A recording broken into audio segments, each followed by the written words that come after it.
Що іде на землі? Британська дитяча енциклопедія, яка продається в книгарнях по світу або ж доступна усім на Амазоні. На одній зі сторінок йдеться про таку собі Київську Росію – державу, що з'явилась у 9 столітті на території Росії сучасної. І це у виданні 2023 року з приміткою «Повністю переглянуте і доповнене». Київська Росія, не Русь.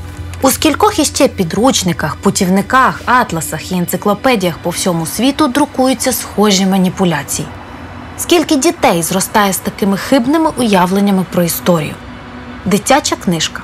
На це можна було б не звернути увагу, якби наслідки історичних фейків не були такими руйнівними.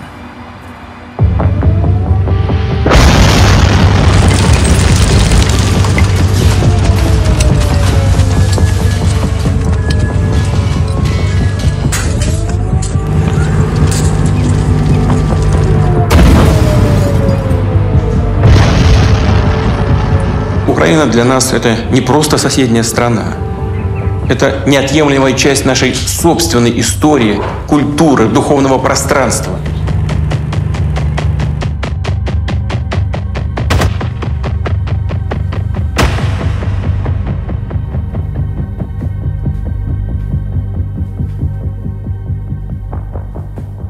Hello guys, my name is Anna. I'm a cultural manager and also I'm a Ukrainian.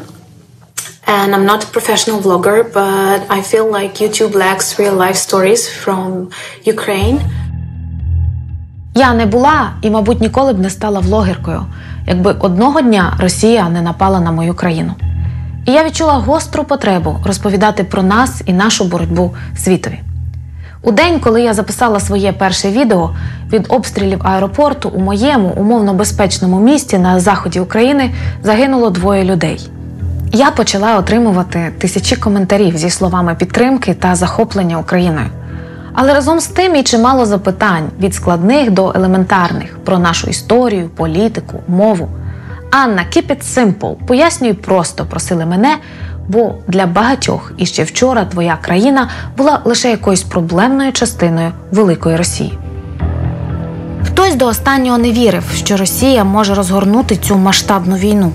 Хтось давав Україні 3 дні, адже проти нас вступала в бій друга армія світу. Хтось чекав, що росіяни повстануть проти цієї війни і режиму Путіна.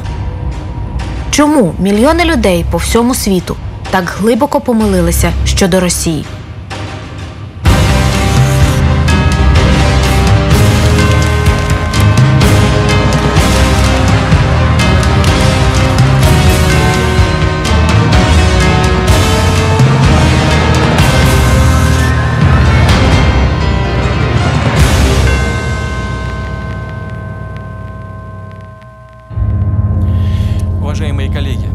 Брехня, повторена 1000 разів, стає правдою. Один з головних принципів пропаганди. Київська Росія у дитячій енциклопедії – лише маленький відголосок великої гри в історію, яку Росія веде уже багато століть. Багато курсів російської історії починаються в Київській Росії. І це називається Kyiv in Russia. І це по сьогоднішній день.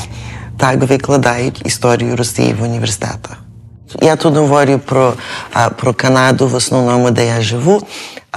Наскільки вони не дорозуміли, що це є Росія. Бо якщо подивитися, як викладається історія Європи і Росії, це є до великої міри проросійський наратив, який викладається і в школах, і в університетах. То коли Путін ще в 2014 році казав, Крим завжди був Росія, для багатьох людей це резонувало. Це дуже поширена помилка, яку роблять на Заході, коли йдеться про Росію. Це навіть дивує, скільки курсів історії у західних університетах досі мають цей наратив. Я викладаю політичну лінгвістику. 5 років була проректоркою Волинського національного університету і розумію, який глобальний вплив має університетська освіта. Це дослідження проєкту «Vox Україна». Воно демонструє, наскільки непропорційно великою у 2023 році залишається частка курсів про Росію на факультетах славістика у 13 великих університетах США. Аналіз самих курсів підтверджує, як в голови студентів вкладають російську велич та унікальну культуру через поширення москвоцентричних наративів. Від Київської Росії до конфлікту в Україні, аби не називати війну війною. Так, Україна, звісно, має свої українознавчі центри, там і в Гарварді ми маємо, і в Торонто, ну, США, Канада, Франція, Німеччина, є ці центри, але Росія має в рази більше. А Росія доволі агресивно проштовхує свою історію, культуру, літературу і безліч всього іншого, власне, в своєму наративі. Західні експерти, що спеціалізуються на цьому регіоні, вони знають Росію, можуть знати російську мову, але вони не знають української історії, української мови. Вони не мають альтернативної ретроспективи подій, тому вони приймають наративи, які знаходять в російських джерелах, російських книжках. І ці наративи, знаєте, можуть прийматися навіть несвідомо, без критичної оцінки, а насправді вони дуже шкідливі, дуже упереджені та маніпулятивні. Вони викреслюють багато речей. Наприклад, вони принципово виключають власне українську історію. Київ – столиця України, столиця Древньої Русі. Зрозуміти, що не так із сучасною російською історією, не вийде, якщо коротко не повернутись до тих часів. Русь – одна з найсильніших держав середньовічної Європи. Її розквіт припав на 10-11 століття. 1000 років тому Софія Київська вже стояла на цьому місці. Перша ж згадка про Москву з'явиться лише через століття, у 12-му. Тільки у 13 столітті буде утворене Московське князівство. І, що важливо, утворене збоку, в межах іншої цивілізації, яка, за словами дослідників, і визначила його світогляд. Впродовж більше 200 років вони розвивалися в сфері Золотої Орди. І фактично от формування політичної культури того суспільства відбулося не просто під впливом Золотої Орди, а в складі Золотої Орди. Для азійського способу виробництва характерно поєднання влади і власності, а для європейського влада і власність – це різні речі. 250 років, 2,5 століття – це була частина цієї держави Золотої Орди. Що в них залишилося від Орди? Ну, очевидно, це оця вертикаль влади. Якась неймовірна жорстокість у війнах, ну, тобто геноцидний спосіб захоплення навколишніх територій. Наприкінці 15 століття Золота Орда почала занепадати. Тільки тоді території, які залишилися поза її межами, почали шукати свою нову ідентичність. Тоді московські князі згадали про свій зв'язок з Рюриковичами. Тоді з'являвся оцей міф про шапку Мономаха. Дуже хороший кейс як ілюстрації російської пропаганди. Так? Тому що основою є її монгольська жіноча шапка. І от в 15 столітті був створений такий виріб, який мав би доказувати спадкоємність Московського князівства від імперії Рюриковичів. Це популярна легенда про те, як візантійський імператор Костянтин подарував своєму онукові, київському князю Володимиру Мономаху, шапку – символ імператорської влади. Насправді, це була шапка котрогось із татарських ханів, зроблена набагато пізніше Візантії. Але це вже й не важливо. З допомогою сумнівного артефакта московські князі свого часу переконали всіх, що мають право носити титул царя. Першим царем самопроголосився Іван Грозний у 1547-му. І саме так виникло Московське царство. Нашлась копия карты 17 века, составленная при Людовике XIV. Почему я привез ее? Владимир Владимирович, там нет Украины. Ну, конечно. Да, нет Украины. Російський президент та голова Конституційного суду дивляться карту 17 століття, щоб продемонструвати, наче там немає України.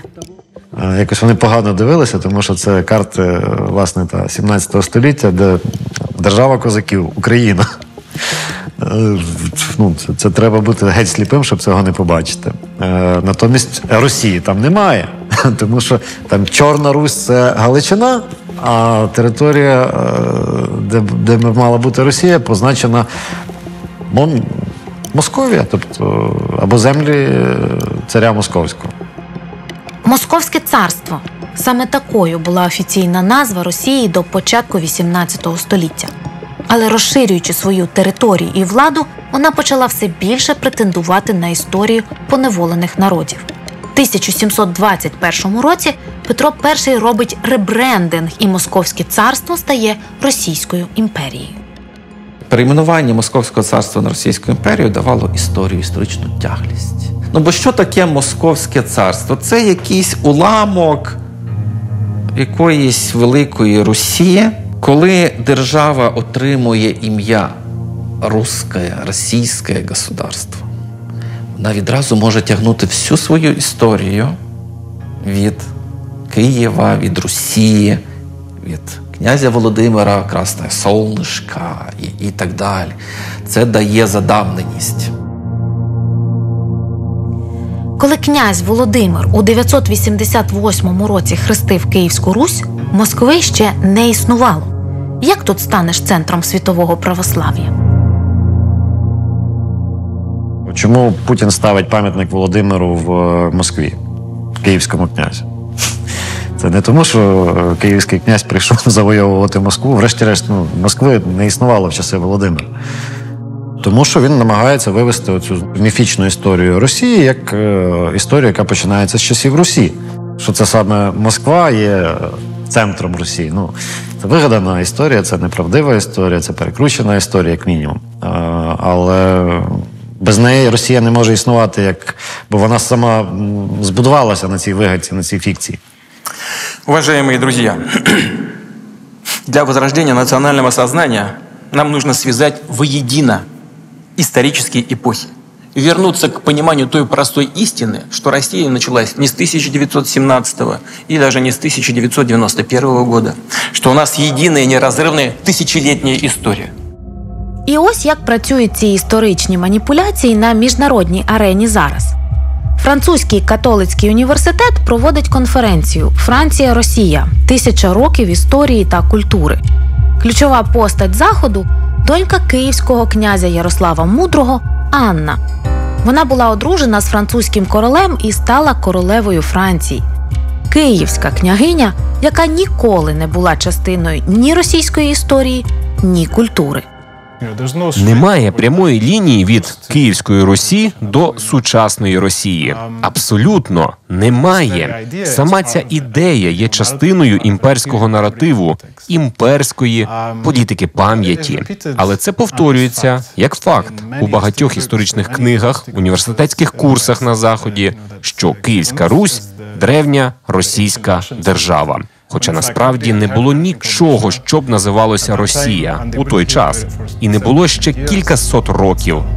Протягом століть Україна була поневолена Російською імперією. Відтак офіційна версія історії писалася придворними істориками як єдино можливо. Росія позабирала з Києва, і з Переяслава, і з українських територій літописи. І завезли їх собі в архіви Петербурга і Москви. І багато інших документів туди завезли. І зрозуміло, що там наші давньоруські літописи досліджували російські історики. І видавали, і публікували, і коментували російські історики. І вкладали, відповідно, туди свій зміст. Niesamowite jest to zawłaszczanie cudzego... Привласнення чужої культурно-історичної спадщини вражає.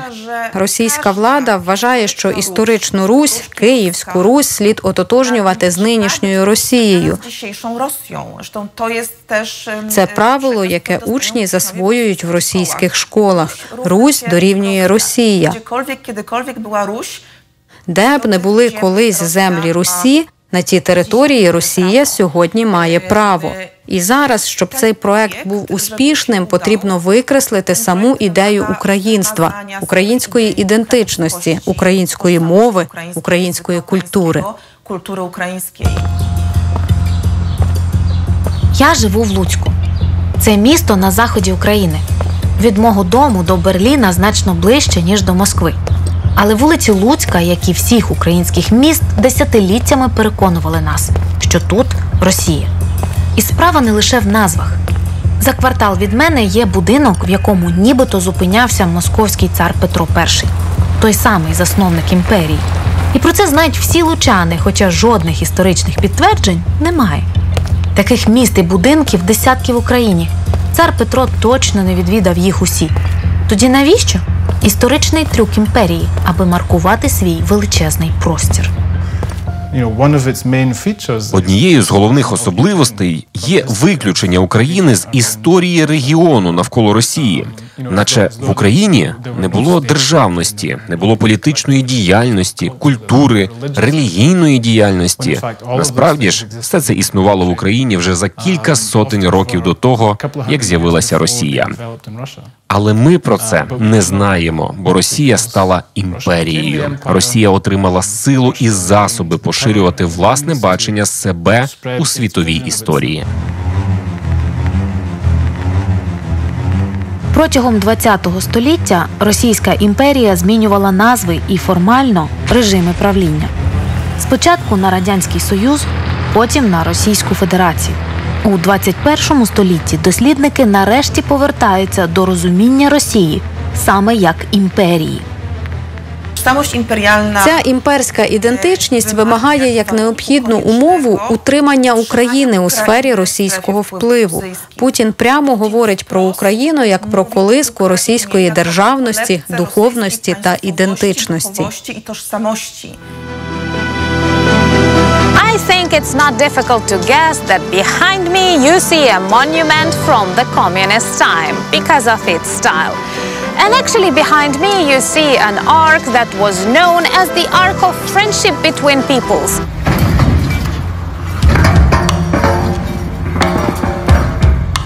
Мої відео про Україну дивляться люди з різних країн світу. Час від часу мене досі запитують, чому ж посварилися українці з росіянами? Щоразу я намагаюся пояснити. Єдність українського і російського народів – штучно вигаданий міф, аби претензія Москви на Київ трималася купи. Однією з ознак модерної нації є уявлення про спільну історію. І от в Росії почали писати оці спільні історії. Трішечки раніше, там ще за Катерини, наймалися придворні історики, які повинні були це прописувати. І виникли оці концепції «Великої, Малої, Білої Росії». І оце, значить, єдиний великоросійський народ, який має три гілки. І потім це вже потрапляло в різні там і підручники, і на карти, і в офіційні документи. Одна з похідних такого міфу – України взагалі ніколи не існувало. І російська пропаганда нав'язувала своїм громадянам і всім іншим, що немає такої окремої країни, як Україна.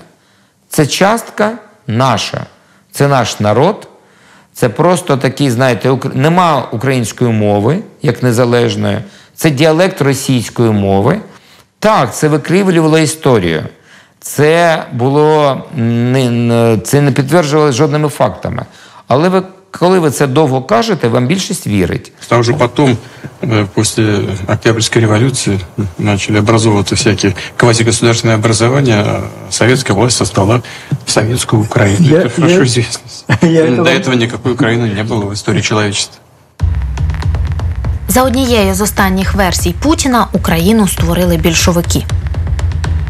В липні 2021 року на сайті російського президента навіть з'являється пропагандистська стаття про історичну єдність росіян та українців, де він намагається обґрунтувати міф про єдиний народ і пише про те, що Україна штучно створена в Радянському Союзі. Однині воєдино зливаються століттями одірвані одна від одної частини єдиної України. Здійснились віковічні мрії, якими жили і за які умирали кращі сини України. Однині є єдина, незалежна, Українська Народна Республіка. Ні, це не слова, якими більшовики створювали Україну. Та й до створення Радянського Союзу іще довгих 4 роки. Це текст універсалу, яким у січні 1918 року було проголошено Незалежну Українську Народну Республіку. На початку ХХ століття, у 1917 році, Україна проголосила незалежність, і тоді було одразу 3 російсько-українських війни. Причому не тільки Червона Росія тричі нападала на Україну, але й так звана демократична в лапках Росія теж своєю армією атакувала Україну і намагалася її завоювати. Росіяни претендували на Україну незалежно від політичних вподобань чи року за вікном. Лише в 1991-му, коли, здавалось, Союз пішов назавжди, нарешті з'явився шанс назавжди забути і про імперію. Нікому не вдалося по упадку Зв'язку Радянського. Після розпаду Радянського Союзу нікому не вдалося створити нову національну ідею Росії. Тому росіяни мають лише імперську ідентичність. І лише імперська ідентичність утримує це глибоко атомізоване суспільство. Пропаганда існувала завжди. Але в Росії та в Радянському Союзі у ХХ столітті вона була свого роду головним інструментом державної влади. І насправді мільйони радянських громадян більш-менш вірили тому, що їм говорив уряд. Одно государство умерло. На его месте рождается великое нечто. Уже начались предродовые схватки. Більшість республік прагнули незалежності і відтак розпаду СРСР. Тільки для Росії це була втрата територій та вплив. А раптом тут, по-перше, території стало менше, по-друге, економіка майже розвалилася, і ця велика, славна Росія стала бідна і корумпована, і ніхто вже з нею не рахується. І в таких умовах виховується таке відновлення. Це і що Путін робить. Відколи він прийшов до влади, ми відновимо велич Росії. Сильна влада, міцна рука на противагу хаосу 90-х – таким був суспільний запит, якому ідеально відповідав КДБшник Путін. Клянусь. Є така схема про золоті часи, які були в певний момент втрачені, і от зараз ми їх відбудовуємо. Це просто дуже гарно лягає на історичну політику Путіна, бо золоті часи – це Радянський Союз плюс Російська імперія давніша. І ось прийшов Путін, який тепер відроджує ці золоті часи, встають з колін, і вся інша риторика. Росія та її новий диктатор знайшли один одного і разом пішли в минуле. Путін як рятівник, як Бог, як єдина людина, яка тримає цей світ, міф одночасно, який ретранслює або ресемантизує міф Сталіна про хазяїна, Путін, хазяїн прийшов і порядок тут все навел, і репресії зараз виправдовуються саме тим, що Сталін всіх саджав, і це було ок, тому що був Радянський Союз. Одна з причин, чому прірва між Росією та її західними сусідами збільшується, полягає у тому, що їхні історії рухаються у протилежних напрямках. Росія прискорено повертається у своє минуле. І вона все швидше і швидше рухається у свою історичну зону комфорту з внутрішніми репресіями, мілітаризацією, агресією за кордоном і суспільством, яке має все більше спільного не лише з тим, що ми бачили за радянських часів, але навіть за часів Російської імперії.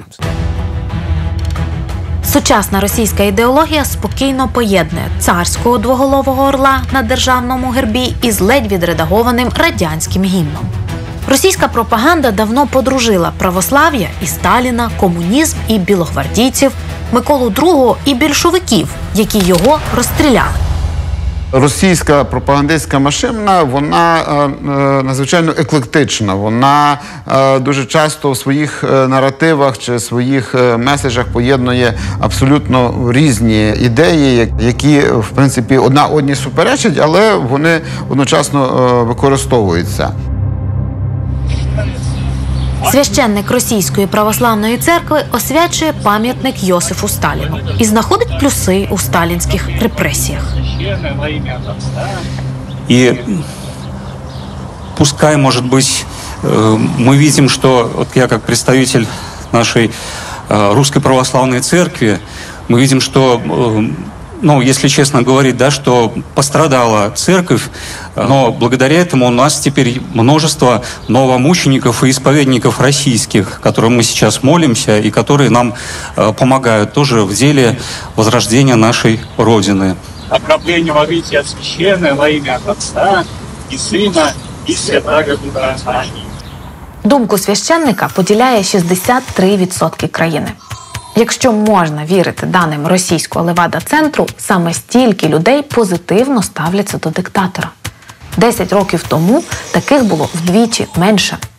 Для більшості сучасних росіян Сталін уже не стільки тиран та масовий вбивця, як ефективний менеджер та батько всіх народів.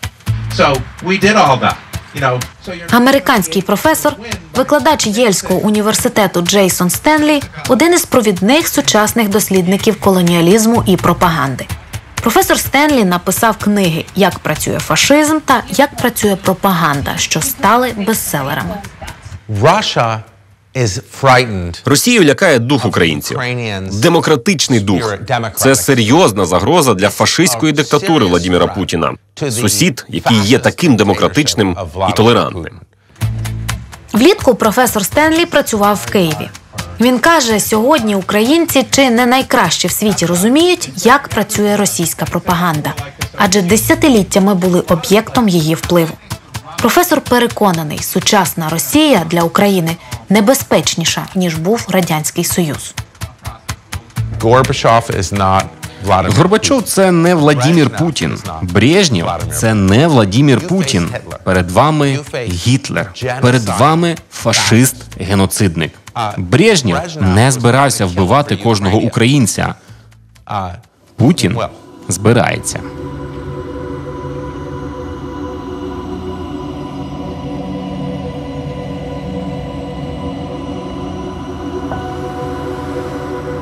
Коли світ побачив звірства росіян в Бучі, Маріуполі, Ізюмі, він вжахнувся справжнього обличчя Росії. Обличчя ката, яке українці знають дуже давно.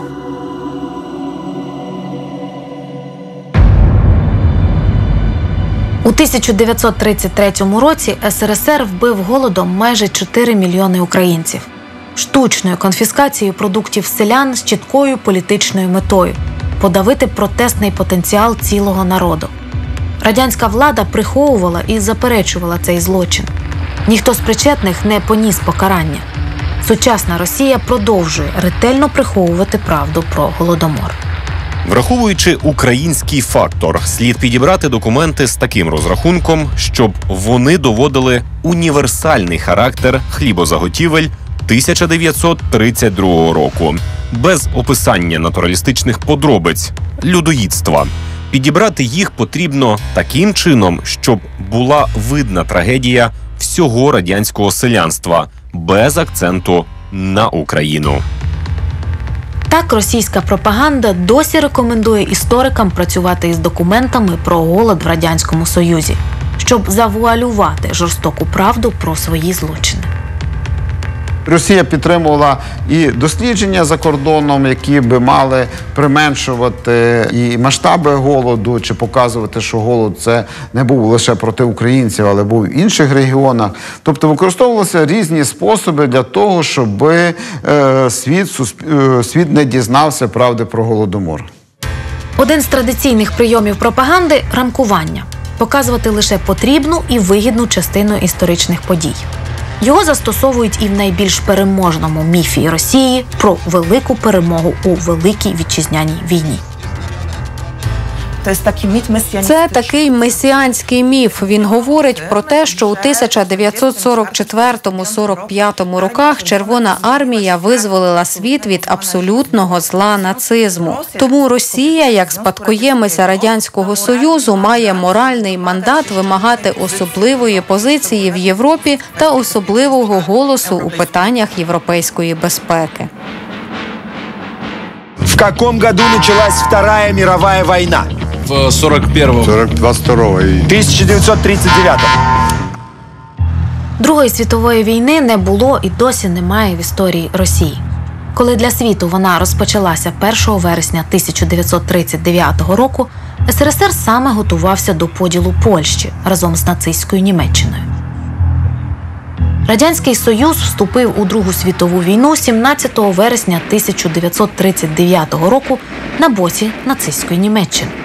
Російські війська зайшли на територію Польщі і розпочали бойові дії проти польської армії, яка відбивалася від нацистів. Територію Польщі поділили і провели 23 вересня 1939 року спільний парад Вермахту і Червоної армії. 2 роки дружби і співпраці Гітлера зі Сталіним, Молотова з Ріббентропом складно пояснити навіть найзатятішим пропагандистам. Я тебе объясню, какое Гитлер уничтожал в Польше, ваша страна Гитлеру поставляла все, что угодно. Я тебе объясню, какое право ваша страна, Советский Союз, до 41 года, до июня, поставляла Гитлеру все, что он захотел. И тогда, когда он уничтожал польских евреев, вы ничего не сделали для того, чтобы их спасти. Ты все сказал? Нет, не все. А теперь пшел вон отсюда, пока я тебя не взял за нос и не выкинул. Це дуже глибоко вкоренилося у людському розумінні того періоду історії, адже дуже довго було загально прийнятим наративом. Тепер люди, напевне, зрозуміли, що 1941 року, лише після того, як пакт Радянського Союзу із нацистською Німеччиною про спільний розділ Європи розпався, Союз приєднався до війни у вже відомому форматі. Коли більша частина Європи уже була суцільним полем бою, Німеччина, згадаємо офіційну версію, несподівано і віроломно напала на Радянський Союз. І тільки з цього моменту розпочинається Велика Вітчизняна війна. Когда началась Вторая мировая война?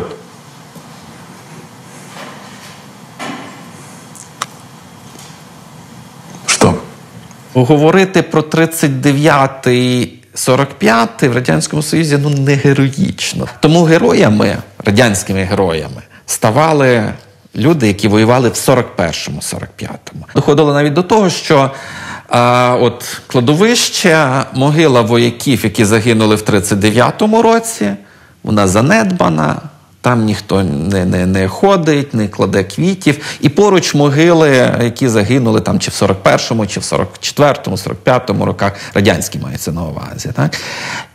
Ці могили, там помпезні пам'ятники, Радянський Союз дуже успішно забув 39-41, бо скрізь в кожному там центрі сільради був пам'ятничок, на якому написали 41-45.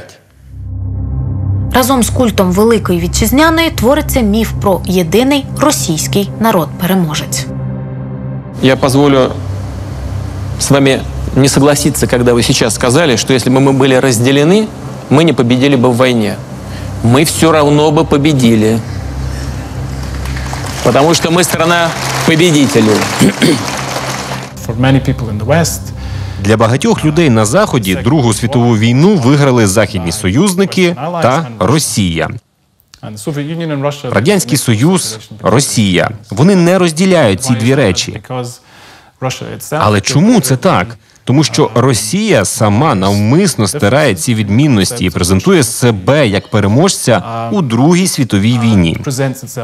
Це дозволяє їй займати таку певну історичну висоту. Оскільки ми звільняли Європу від нацизму, то маємо особливу легітимність у сучасних геополітичних справах. Від Другої світової війни Росія веде цілу низку історичних міфів. Повоєнну комуністичну окупацію східноєвропейських народів називали визволенням. Їхні національні рухи таврували нацистською співпрацею.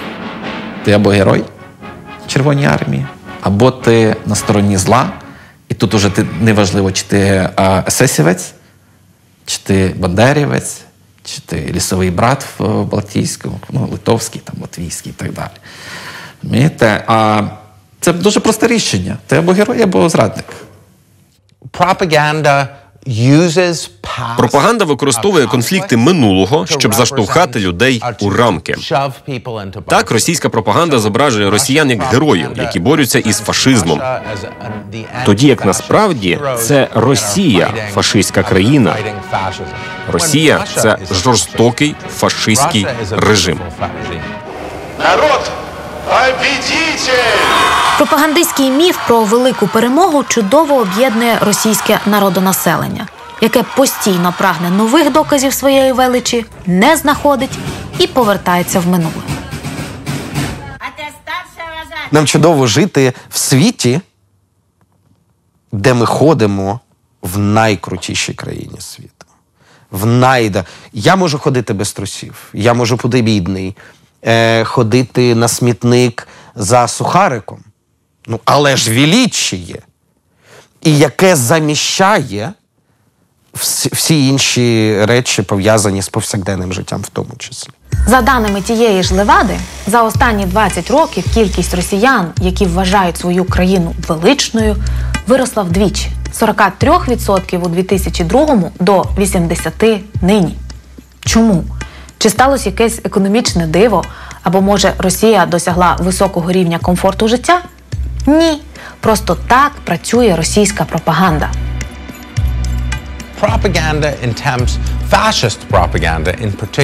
Пропаганда, особливо фашистська, намагається роздути людське его.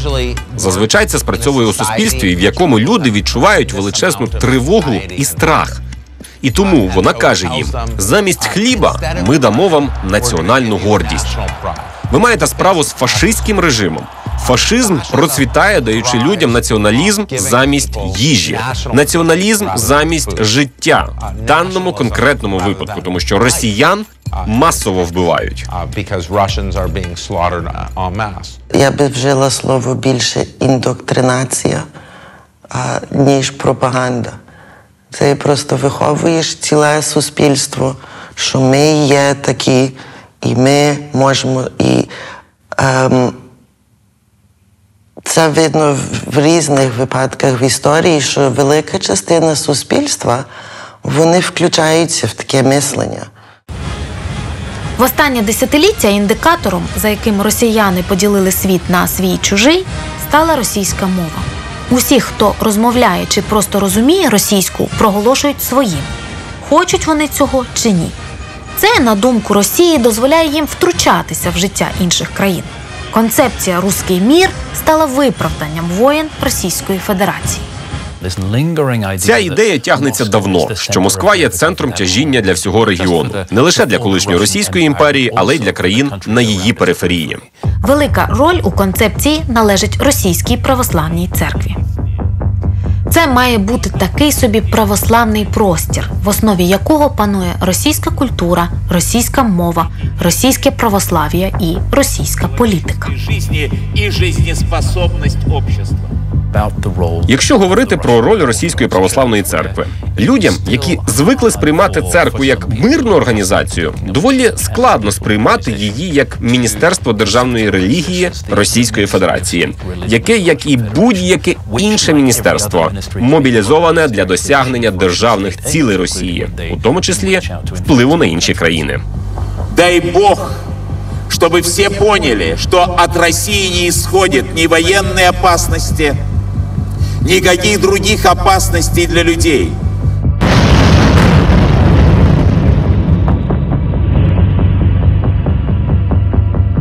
До широкого політичного вжитку термін «Руський мір» ввів особисто Владимир Путін. Русский мир – это древняя Русь, Московское царство, Российская імперія, Совєтський Союз.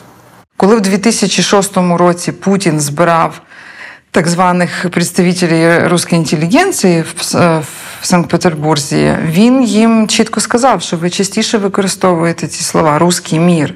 Тому що русський мір – це не про границі, це не про фізичні кордони, це про тих, хто любить російську культуру, російську мову.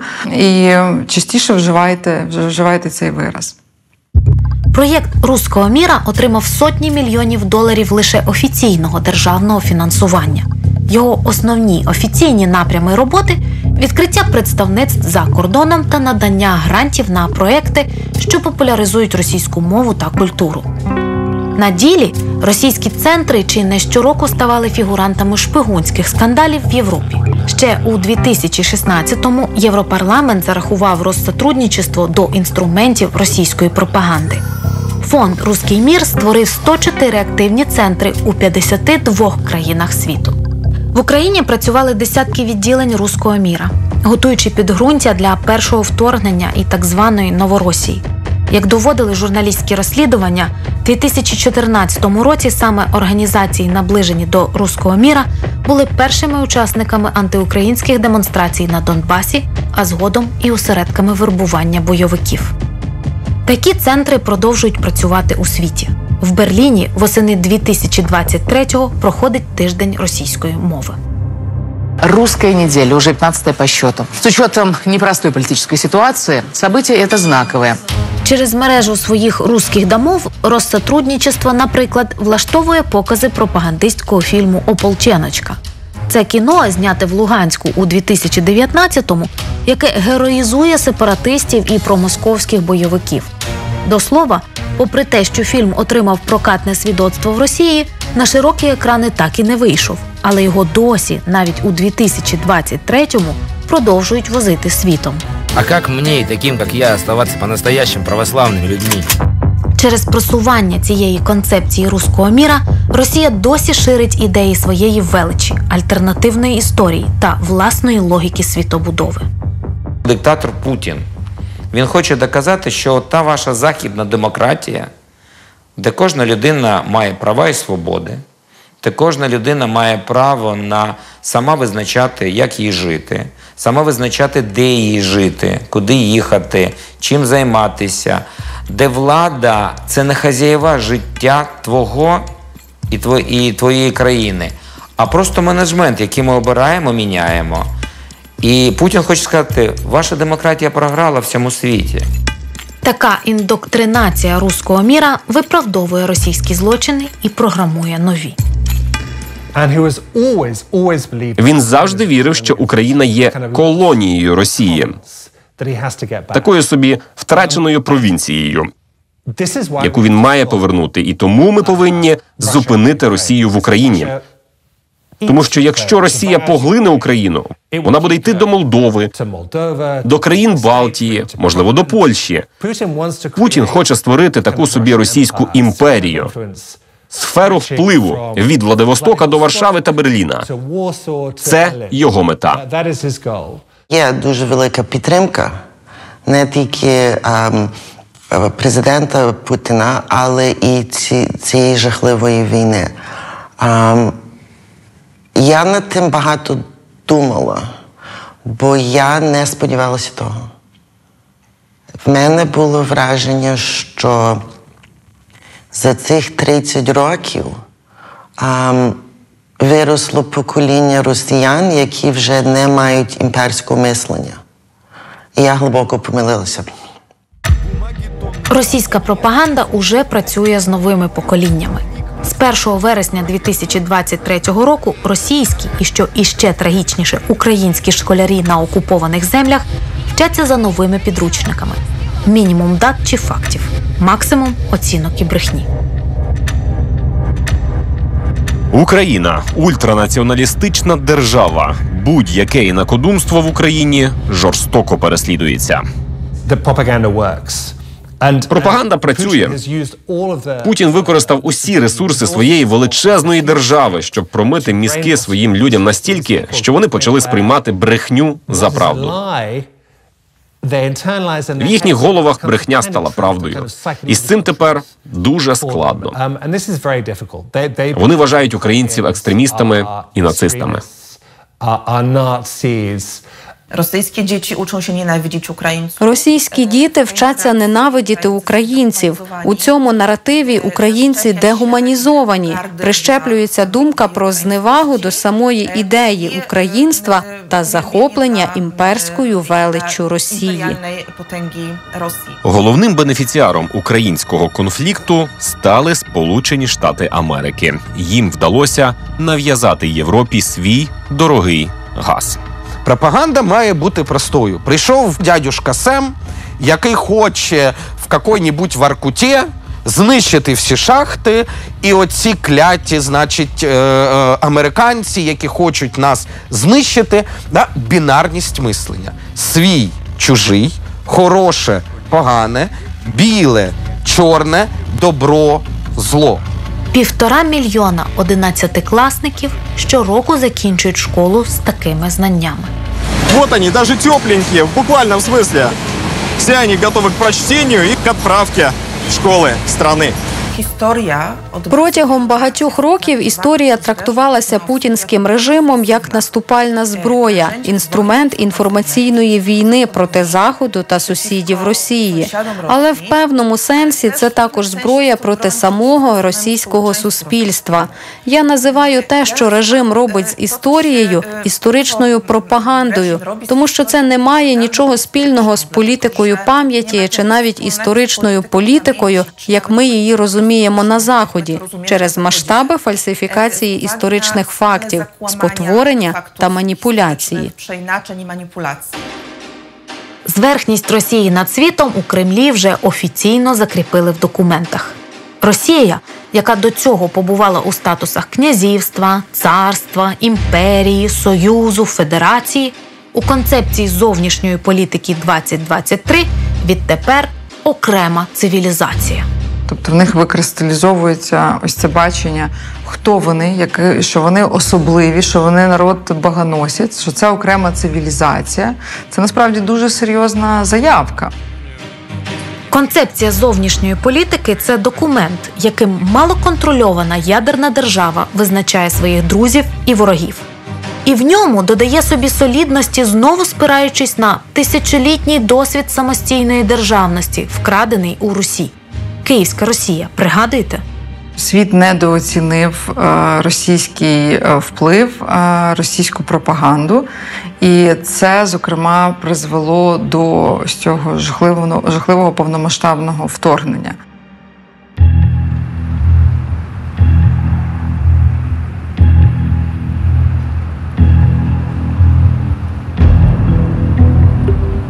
Чи має право світ злегковажити знову? Вірити, що російсько-українська війна просто завершиться, а з нею усі проблеми, що йдуть від Росії, наївно. Росія усіляко намагається створити ось цей образ розвинутої інтелектуальної нації, а за цією ширмою провадити ось цю свою жорстоку, кровожерливу політику, вбиваючи цивільних, нападаючи, окуповуючи інші країни. Чому ж світ так помилився щодо Росії? Звісно, культура, література, мистецтво та спорт ніде не є абсолютно відірваними від політики. Проте в Росії культура уже давно перетворилась на майданчик переважно для пропаганди. Людям, вихованим на демократичних цінностях, складно у таке повірити. І вони непомітно втрапляють у тенета великої російської брехні.